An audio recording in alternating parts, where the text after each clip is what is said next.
Kei mua tētahi o ngā kaitono I te tūru o te tai tokerau a Kelvin Alp I te aroaro o te kōti teitei I tēnei wā tonu nei e whakamātau ana ki te aukati I te tau kume kume a te hōtaka o Marae Investigates. Kia whakawhiti atu tātou I nae nei ki tā mātou kai kawe kōrero ki o Roihana Nuri, Roihana. Scotty, nā te karere tēnei take I whakaputa ki te ao inanahi, e whai tonu ana mātou I aia no te ata nei I whakatakoto ai a Kelvin Alp I tana tono whakahe ki te aroaro o te kōti teitei o Tāmaki Makaurau.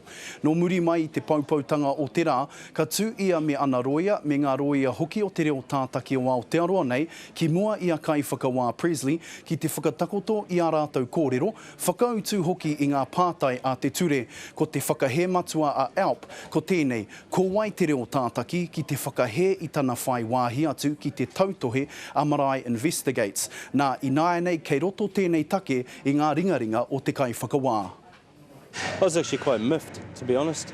To me, it's about allowing the people up there who are going to be electing the right to make an informed choice. Is what it's all about.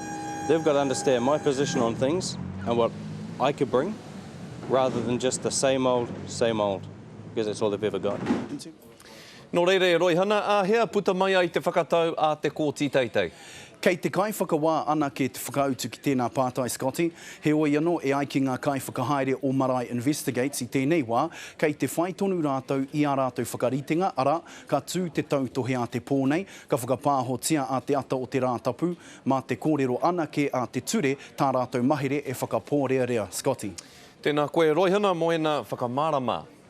E te iwi, kia hoki ake tātou I nae nei ki tā tātou kaupapa tuatahi I te rānei. Nā, katahi anō ka puta te whakatau a kai whakawā Presley I te kōti teitei o Tāmaki Makaurau, e pāna ki te tono whakahe a Kelvin Alp ki te reo tātaki o Aotearoa. Kāore te kai whakawā I tautoko I te tono a Alp, no reira ka tūtonu te tau kume kume a Marae Investigates, kāre hoki a Alp e tukua ki roto I taua tau kume kume.